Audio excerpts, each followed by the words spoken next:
Boa noite, meus irmãos, que a paz do Mestre Jesus esteja conosco e que possamos então ter uma noite bastante agradável para refletir.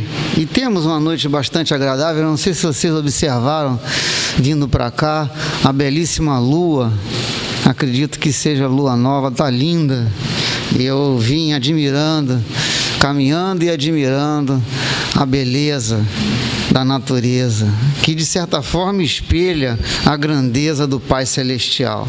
Então,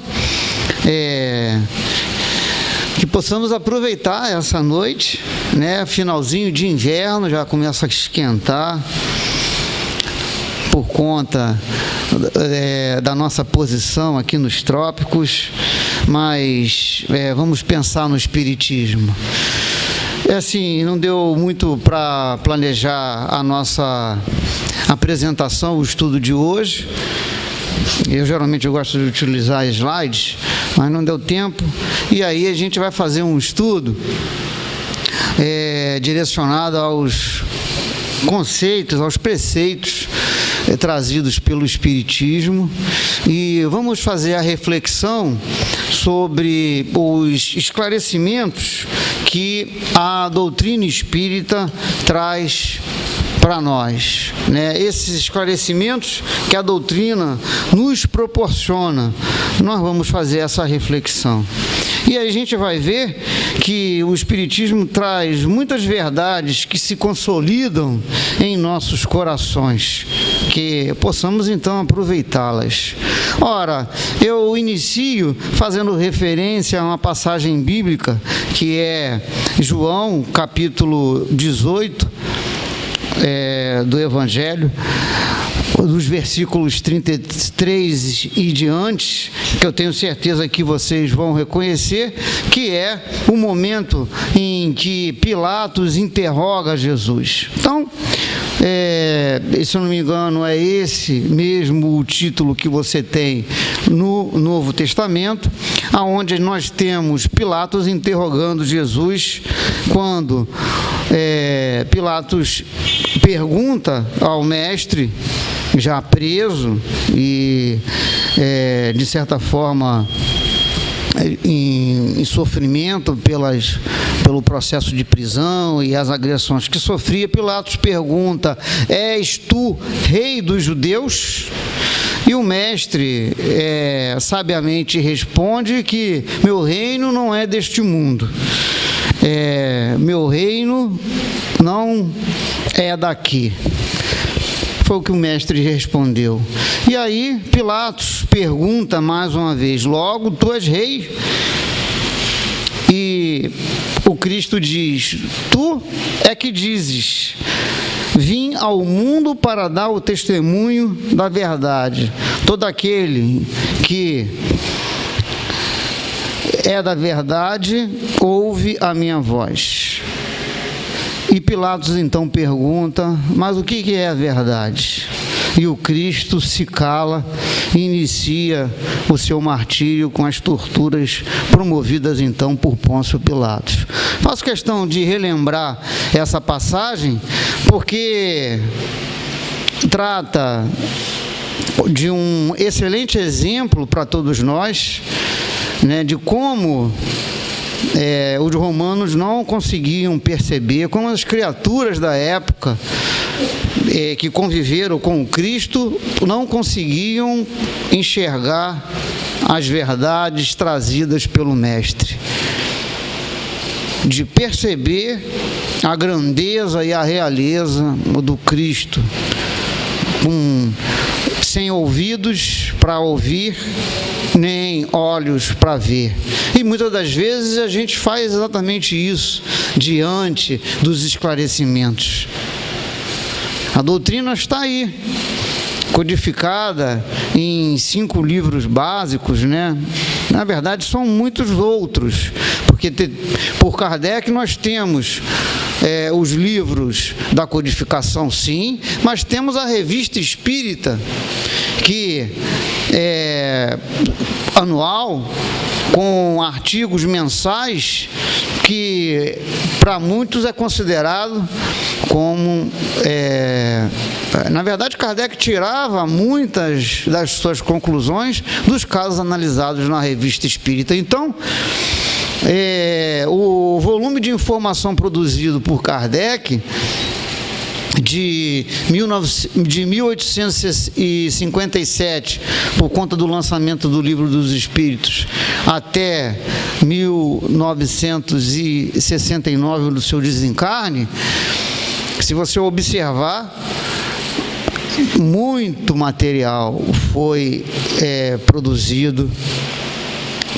E se a gente for observar a produção, então, da literatura espírita que veio após, né, esse período, sobretudo com o médium Xavier, o médium Chico Xavier, a gente, aí, 500 e poucos livros, mais Divaldo Franco, 400 e poucos livros, fora Ivone do Amaral Pereira e outros, né, Martins Peralva, enfim, vamos ficar aqui a noite toda falando só de literatura espírita, trazendo o conhecimento, esse conhecimento, porque o Espiritismo é o cristianismo redivivo, a gente sempre insiste nessa questão.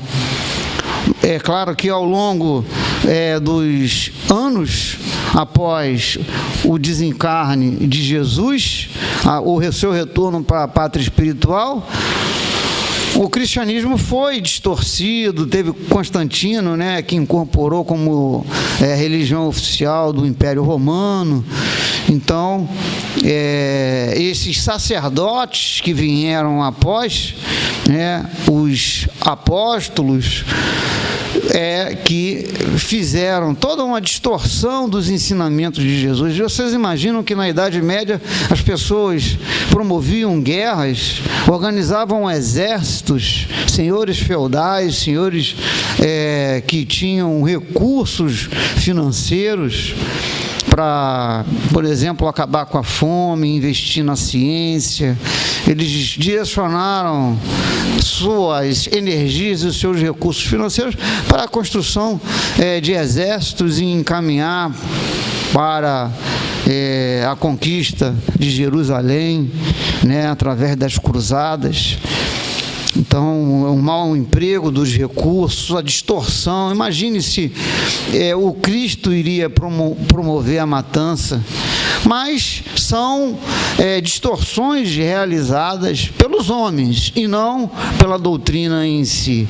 E o Espiritismo vem resgatar definitivamente o cristianismo primitivo na sua essência. Bom, feito essa reflexão, escolhemos alguns tópicos, né, que nos esclarecem algumas verdades, porque a questão que eu quero compartilhar com vocês aqui é como o Espiritismo apresenta essas verdades, como eu estou lidando com essas verdades, imaginando que todos aqui são espíritas, né? Vejo algumas pessoas novas na casa, mesmo que iniciantes, mas todos têm uma certa simpatia, conhecimento de alguns preceitos. Então, como é que eu estou utilizando esses conhecimentos, esses esclarecimentos em minha vida? É uma reflexão que eu convido a todos a fazer. E para a gente iniciar essa reflexão, escolhi alguns tópicos que falam de forma generalizada da doutrina, que são esclarecimentos muito contundentes, alguns exclusivamente trazidos pela doutrina espírita e outros já presentes em outras religiões, em outras escolas religiosas, ok? Primeiro dos ensinamentos esclarecimentos das verdades trazidas pelo Espiritismo que eu quero compartilhar com vocês é a crença em Deus, sobretudo a crença num Deus único. O segundo ensinamento que acredito ser trazido pela doutrina espírita é a imortalidade da alma, e importante para a nossa reflexão, a imortalidade da alma. Terceiro, a comunicabilidade dos espíritos, a pluralidade das existências, a reencarnação, e por último, quinto e último que a gente vai abordar, a pluralidade dos mundos habitados. Então, o primeiro elemento de reflexão, a crença em Deus, ora, isso não é, o Espiritismo não é inovador no sentido, na verdade, ele não traz, o termo é pioneiro nesse tipo de conceituação. Então, nem exclusivo também do Espiritismo, porque os povos primitivos já traziam a ideia de Deus. Na verdade, os povos primitivos de deuses, no plural mesmo, principalmente porque eles associavam a manifestação divina com as manifestações da natureza. Ora, a crença em Deus é um elemento essencial no Espiritismo. Se a gente observar a história e a evolução, temos Moisés com a criação e a consolidação, que durou muitos anos, a consolidação da ideia de um Deus único, ok? Havia uma dificuldade muito grande do povo entender a existência de um Deus único. Claro, quando eu me refiro, tanto que quando ele foi para o Monte Sinai, e desce com os 10 mandamentos por inspiração divina, o que a gente observa? Observa que o povo que ficou na planície, o que fez imediatamente com a saída e com a liderança de Moisés? Reuniu as riquezas do povo, derreteu o ouro e a prata e elaboraram um bezerro de ouro para adorar. Só foi o afastamento de Moisés por alguns dias, quiçá meses, que a população se rebelou e abandonou a ideia do Deus único. Bom, muito bem. Bom, mas essa é a figura que Moisés traz para nós, a de Deus único. E se a gente observar, de um Deus soberano, de um Deus como um rei, aonde a figura divina, muito assentada nas questões antropomórficas, nas questões centradas no homem, aonde a figura de Deus e do homem com um relacionamento profundo, o homem sendo a semelhança de Deus. E a partir daí se cria a ideia de um Deus, como eu falei, um rei com imposição de leis, muitas das vezes arbitrárias, uma figura masculina, aquele velhinho de barbas comprida. Essa ideia é muito consolidada nos povos mais primitivos. Bom, mas vem Jesus e traz um novo olhar para a divindade. Jesus vai trazer o conceito para nós de um Deus Pai. Pai nosso que está aí no céu. É o que o mestre ensina lá no Sermão do Monte, quando profere a oração dominical. Então, meus irmãos, Jesus vai trazer a ideia de um Deus Pai, não de um Deus absoluto, um rei absoluto, muitas das vezes com tirania, que castiga. Ok? Isso foi castigo de Deus. Nós fomos derrotados porque Deus... Nós vencemos a guerra porque Deus... Isso é a ideia mosaica.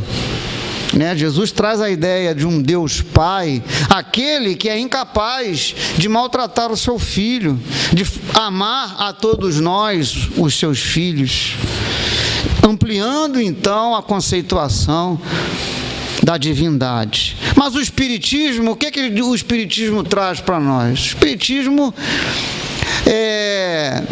transforma, na verdade, a conceituação divina. Ele amplia mais ainda a ideia de um Deus Pai. Ultrapassa em muito a ideia da divindade primitiva, trazida por... Não que ele venha derrogar a lei, como ele próprio falou. Não vinha ao mundo para derrogar a lei, mas sim para cumpri-la. Ora, então, meus irmãos, o Espiritismo, Jesus não negava a lei mosaica, a ideia do Deus único, muito pelo contrário, ele amplia quando coloca a ideia, a divindade como sendo o nosso Pai Celestial. E o Espiritismo também não nega as duas anteriores revelações, nem Moisés e nem os ensinamentos do Cristo. Na verdade, ele amplia, transforma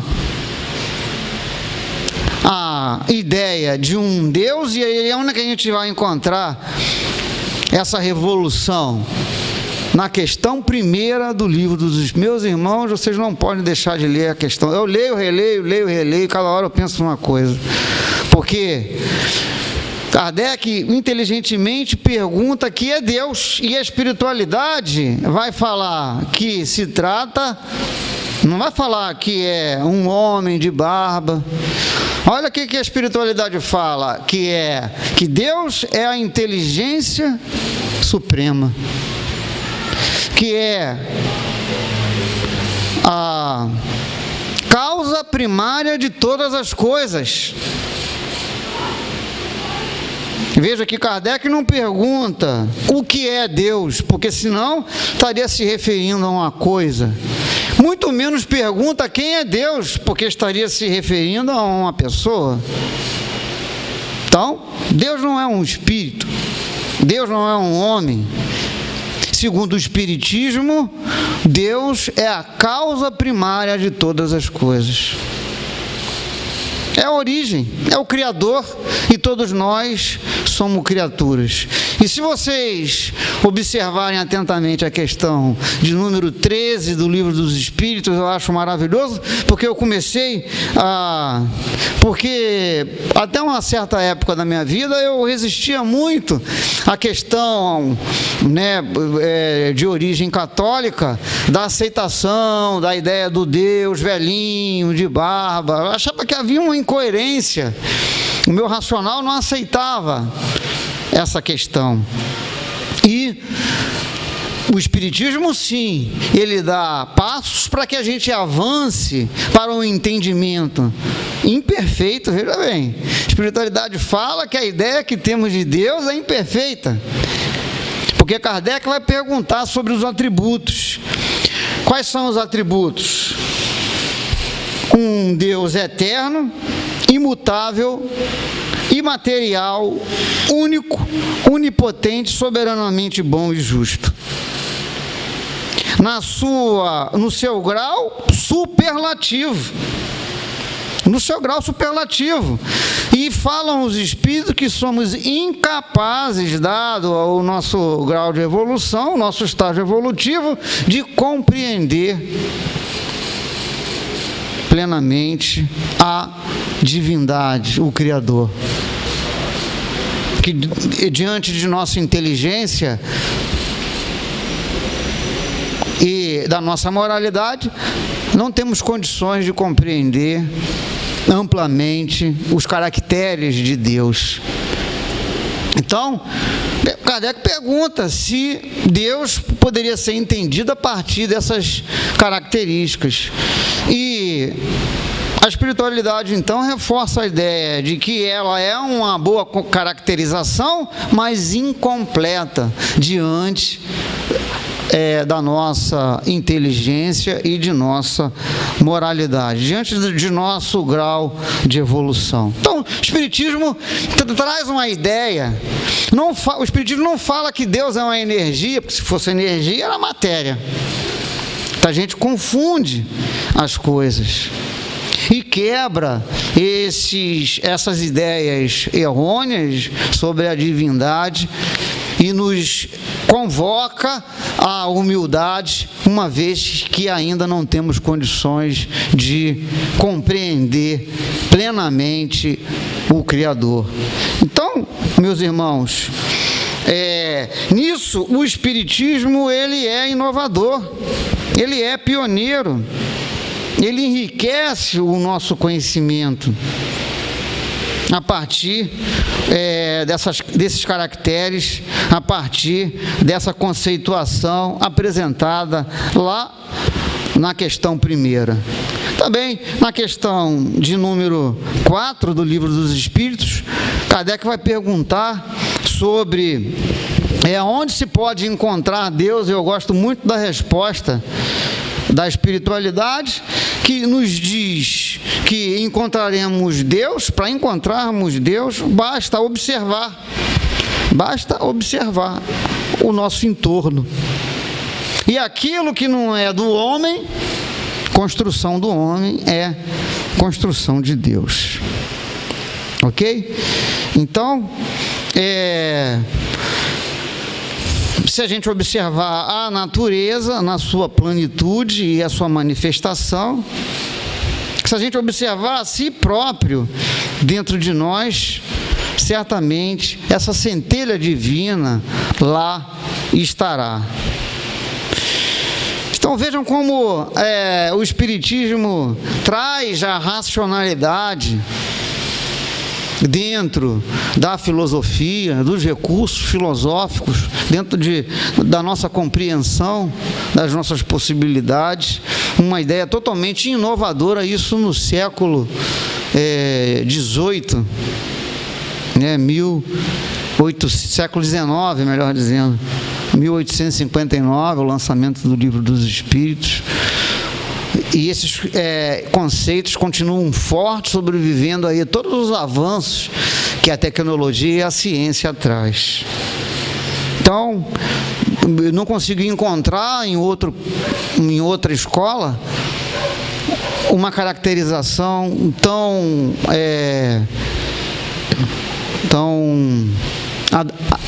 apropriada para a divindade. E nesse sentido, o Espiritismo revela para nós uma grande verdade. Ora, é claro que a gente poderia ficar falando dessa temática a noite toda, mas optei por falar de várias questões, solidificando assim os princípios da doutrina espírita, sobretudo para quem aqui aporta pela primeira vez. Outro tópico que gostaria de tocar, de compartilhar nessa reflexão que fazemos, é sobre a imortalidade da alma.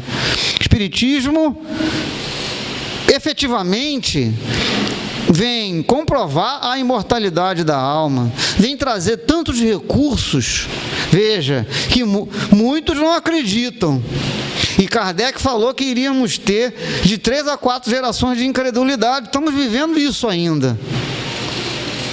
Essas gerações de incrédulos, porque o objetivo do Espiritismo não é convencer ou destruir os outros credos religiosos, como muitos podem pensar, mas sim em combater e destruir o materialismo. Esse sim que é responsável por muitos males, pela consolidação do orgulho e do egoísmo, de uma sociedade antifraterna, e antissolidária. Então, por isso que o Espiritismo não combate a outras religiões. Não. O Espiritismo combate o materialismo. Porque, segundo Chico Xavier, o materialismo está com os dias contados.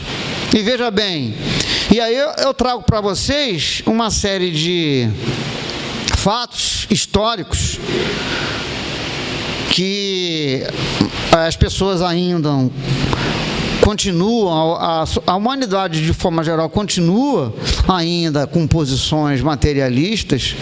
A gente não migrou efetivamente para um mundo mais espiritualizado, exatamente porque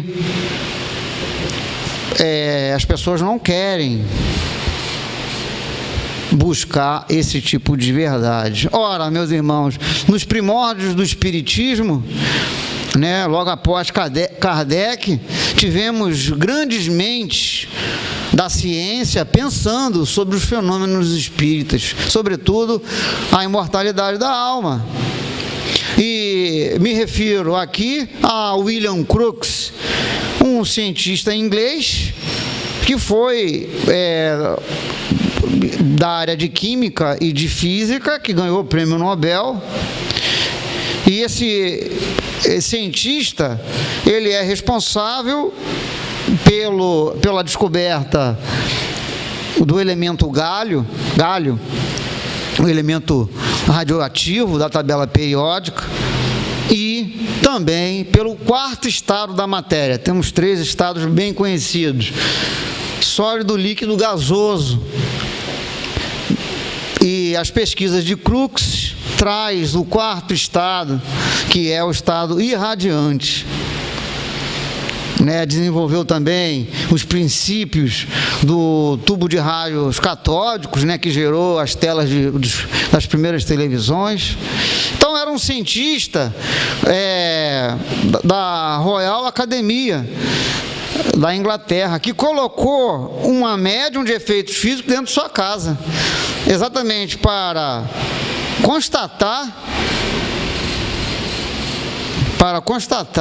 a veracidade dos fenômenos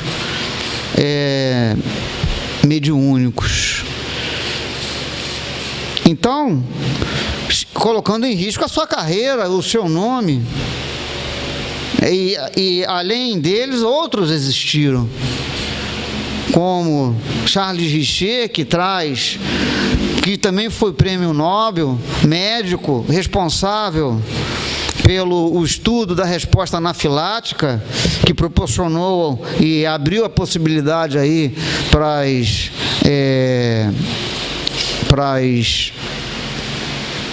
as operações por conta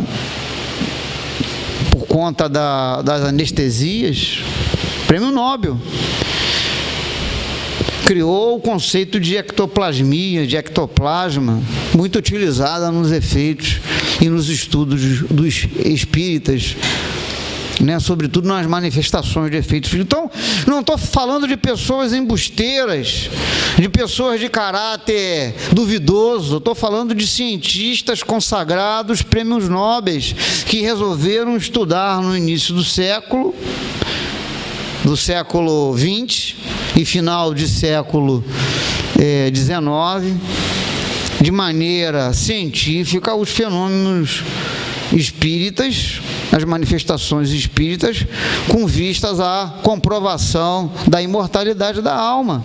Olha como a humanidade se transformaria se esse conhecimento estivesse consubstanciado em nossos corações e mentes. Ora, a pessoa, sabendo que a morte do corpo é a sua morte do corpo físico, que o espírito não morre, que ele é responsável por seus atos, será que a gente iria entrar num processo de agressão mútua com as guerras? A gente abriria espaço mental para um mundo fraterno, para um mundo mais solidário. Com certeza. E não bastasse esses cientistas de renome, e aí depois entraram as guerras, Primeira Guerra Mundial, Segunda Guerra Mundial, Revolução Chinesa, Revolução Russa, só guerra. Guerra do Vietnã, não é isso que o homem se envolveu? E aí essas questões da espiritualidade foram totalmente esquecidas, como o mestre lá de Lyon, o nosso Allan Kardec, já antevia, ou melhor dizendo, anteveio no livro A Gênese e os Milagres e as Predições segundo o Espiritismo. Então, meus irmãos, tivemos a maior antena psíquica junto a nós, aqui em Minas Gerais, em Pedro Leopoldo, depois em Uberaba, deixando um legado de 500 e poucas obras, um verdadeiro tratado sobre a literatura mundial, nos seus romances épicos, científico nas obras de André Luiz, com antecipação de verdades científicas que a humanidade só veio tomar conhecimento 50 anos depois, 70 anos depois. Bom, isso aí que é uma outra palestra. Então, pessoal, e as cartas consoladoras de Chico Xavier, em que ele falava de detalhes que nem a pessoa, o parente conhecia, lembrava. Na hora que ia consultar com um parente mais antigo, com um avô, é que conseguia provar detalhes, minúcias.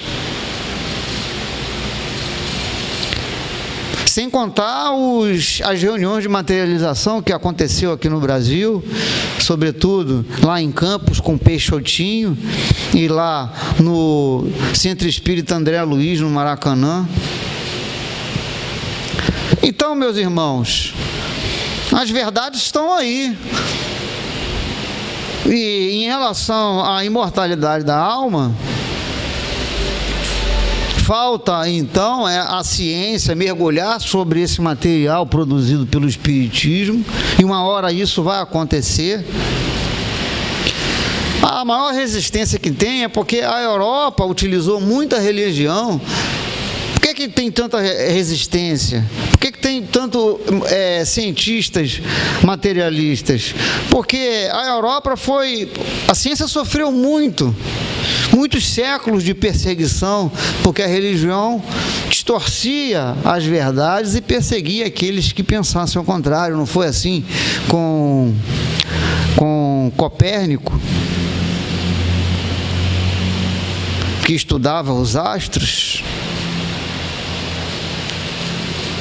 e muitos outros que se seguiram, porque a igreja achava que a terra era chata e não redonda. Quantos anos se levou? Isso é século XV, século XIV. Então, a ciência ocidental, ela traz esse preconceito, essa questão, esses espíritos lá encarnados trazem essa resistência em grande parte, embora isso esteja mudando com a geração que vem se aportando ao longo dos anos, sobretudo a partir dos anos 2000. Então, a imortalidade da alma, se a gente pegar as obras espíritas, a gente vê essa constatação de maneira muito contundente. Tá bom? Que mais que a gente tem? Bom, sobre a comunicabilidade dos espíritos, e isso reforça a imortalidade da alma. A imortalidade da alma, ela é reforçada pela questão da comunicabilidade dos espíritos, e a gente tem as psicofonias do Chico e de muitos outros médiuns, a psicografia, né, os fenômenos mediúnicos. Mas, sobretudo, uma questão que eu faço questão de trazer e refletir com vocês é a questão 459 do Livro dos Espíritos, transformador essa questão, porque perguntou Kardec aos espíritos se os espíritos poderiam influenciar em nosso pensamento e em nossas vidas. E a resposta da espiritualidade foi que sim, que pode influenciar a tal ponto que são eles que nos dirigem, ou para o bem ou para o mal. E muita gente traz uma ideia, resolve um problema e acha que atribui a si próprio, e esquece que está mergulhado no mundo espiritual, onde existe uma interconexão. Da mesma forma, os pensamentos ruins que temos, pela questão da sintonia, a gente atrai companhias. E isso é uma questão muito importante, porque a gente tem que se policiar, se autocontrolar, né? Envolve o autoconhecimento, o autocuidado, questões fundamentais que não podemos, por isso que Jesus falava: vigiai e orai, para não cair em tentação. Porque a influenciação dos perversos, ela é real. Então eu não tenho responsabilidade, fui influenciado. Isso é o maior erro. Você foi influenciado exatamente porque você compartilha um pensamento aproximado. É claro que esse processo cresce, essa interação se amplia, se consolida, e com o tempo você realmente é dirigido por eles, sem perceber, nas coisas mais sutis. Tá? Precisamos estar alerta. E na questão 465, Kardec pergunta se os espíritos inferiores, por que os espíritos inferiores nos induzem ao mal? E a espiritualidade, os benfeitores vão dizer: para fazerdes sofrer, pela inveja que tem daqueles que são felizes. Então, os espíritos maus fazem isso mesmo. Maus, deixa eu modificar aqui, né? Imperfeitos, como o próprio Kardec fala, que ainda estão estagiando nesse período evolutivo de irracionalidade, porque todo mal que provocamos, certamente somos responsáveis, em algum momento seremos chamados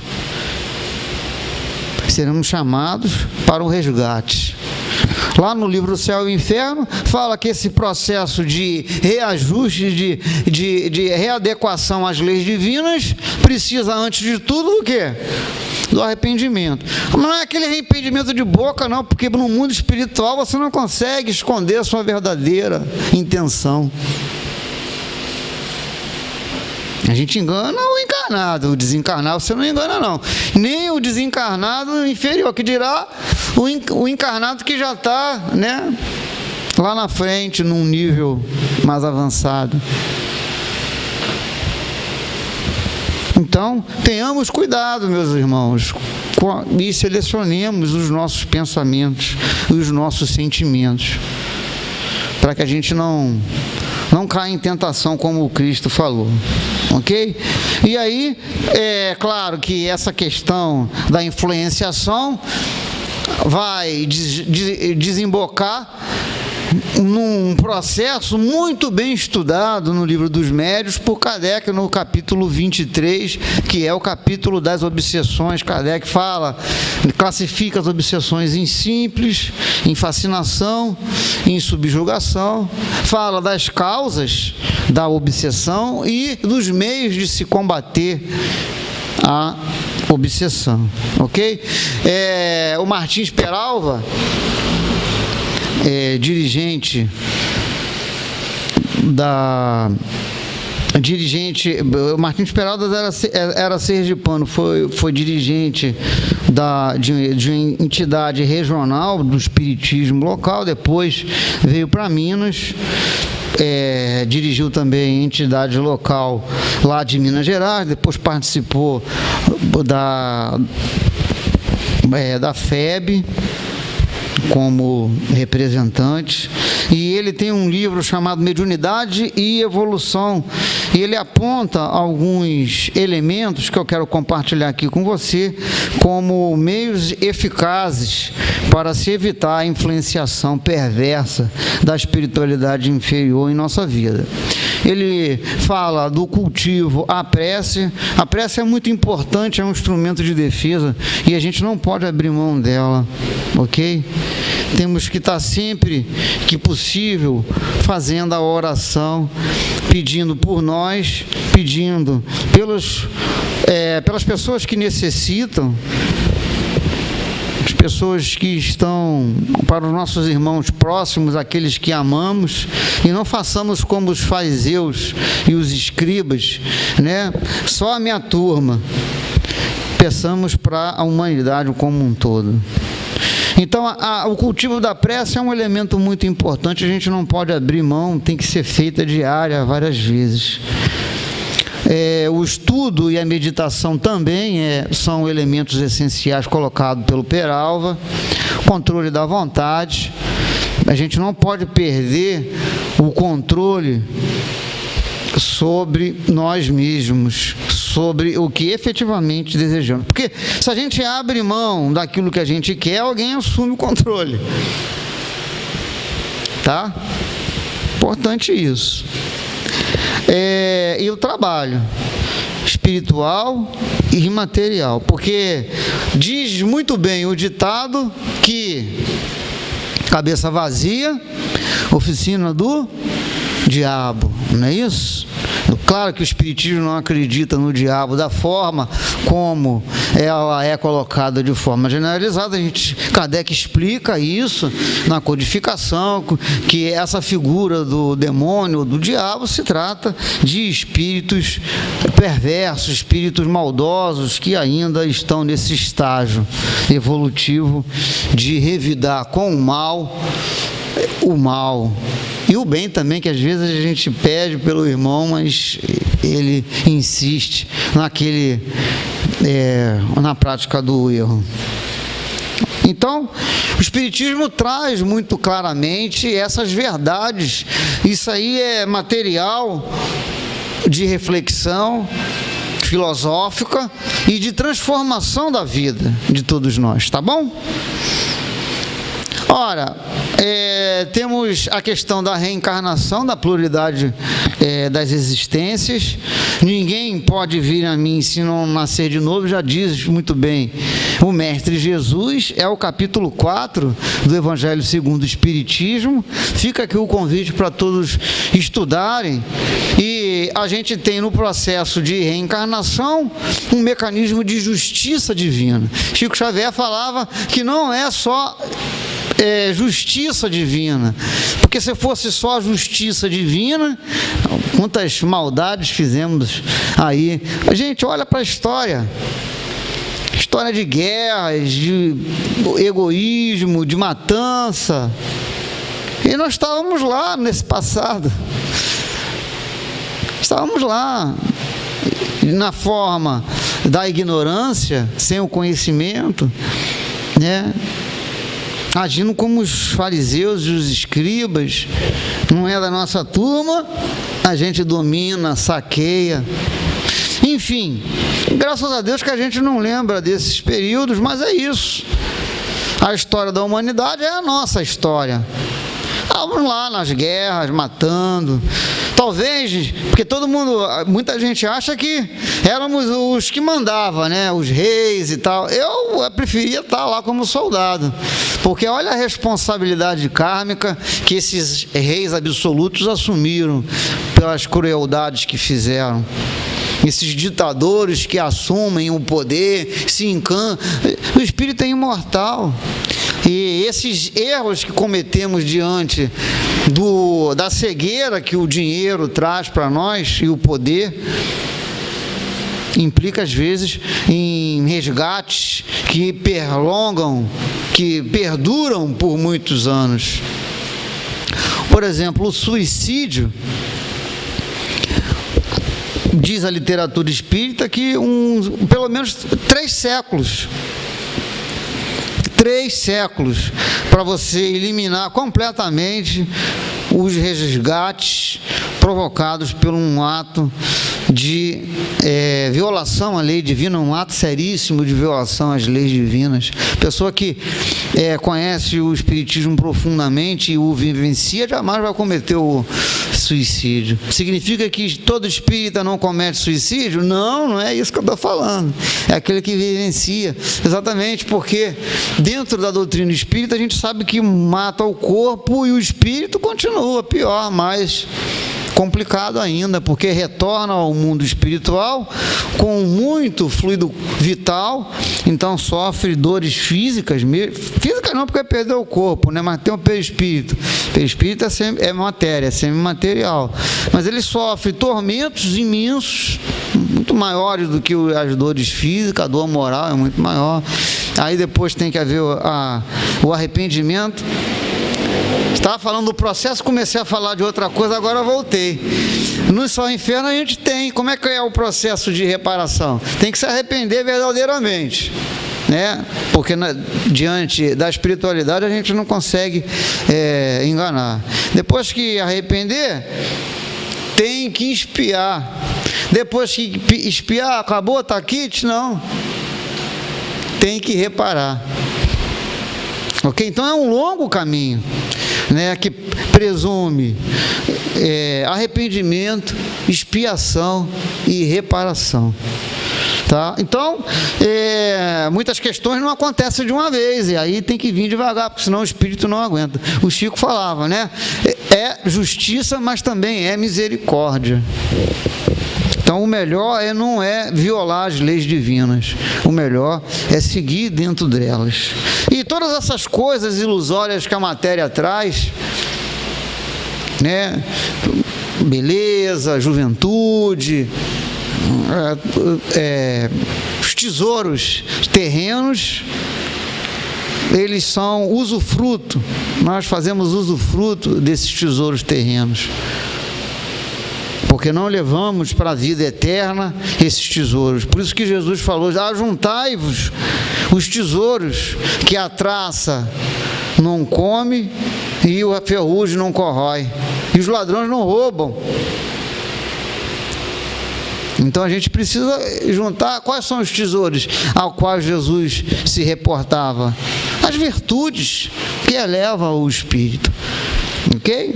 Não significa que a gente não tenha que usar, né, de fazer o bom uso dos recursos que a gente recebeu por Deus, mas eles não constituem para nós a verdadeira riqueza, porque a verdadeira riqueza está nas virtudes, no coração da criatura. Então, Nicodemos se espanta com Jesus quando Jesus fala da reencarnação. Como, mestre, um adulto, um homem velho pode renascer de novo, entrar pelo ventre da mãe?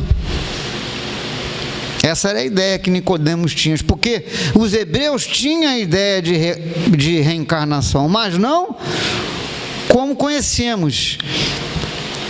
Os judeus tinham a ideia de reencarnação na modalidade ou naquilo que eles entendiam como ressurreição, que é o espírito voltar para o mesmo corpo. Isso a ciência já comprovou ser impossível. Depois que há o desligamento do cordão de prata, né, depois que efetivamente se inicia o processo de decomposição das células, não tem mais volta. A volta se dá através de um novo corpo. Mas eles não entendiam. Jesus até chama a atenção de Nicodemos, né? Nicodemos, como você, um doutor da lei, comete um erro tão... Se tu não consegues entender as coisas do mundo, que dirá as do Espírito? Foi o que o Cristo falou. Então, meus irmãos, a reencarnação é uma lei, acredite ou não, né? Basta desencarnar, que aí você vai entrar em contato de vez com a reencarnação, vai entender o processo, não tem como escapar. É uma lei, não precisamos brigar. Não, eu não acredito em reencarnação, dizem algumas correntes dogmáticas. Tudo bem, eu não fico chateado porque você não acredita. Eu sei que o conceito de reencarnação me explica muitas coisas, porque como explicar essas crianças em idade tenras, demonstrando habilidades na música, na arte, na filosofia, na religião, de 3, 4 anos.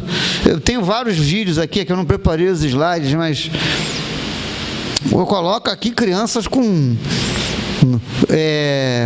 3 anos tocando piano, né?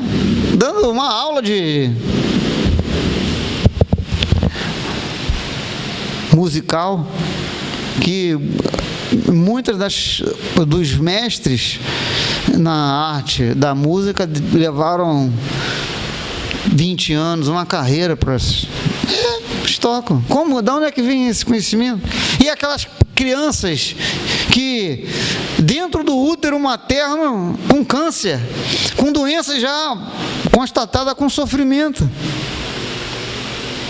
às vezes já nascem, né, mortas. Mas, meus irmãos, só a reencarnação traz essas explicações plenas, além de estar presente nos ensinamentos de Jesus, como a gente vê aqui na passagem de Nicodemos. Ok? Bom, para a gente não se estender muito, deixa eu pular aqui.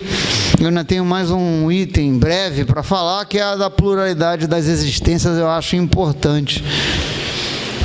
Estava até conversando com o irmão aqui antes um pouco, né, sobre a pluralidade dos mundos habitados, antes da gente iniciar, e é uma temática importante para a gente se trabalhar e estudar.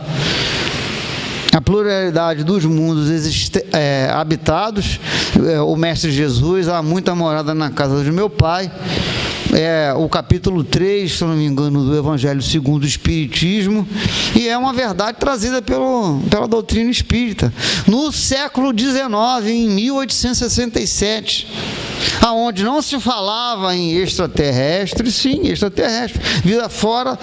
Ou você acha que só o nosso planeta é habitado por seres inteligentes?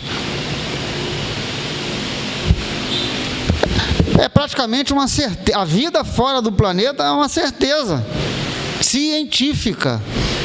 Quando a gente observa a quantidade de planetas, que é da ordem de trilhões, ou de quinquilhões, eu não sei nem falar esse número, porque a gente tem bilhões de estrelas.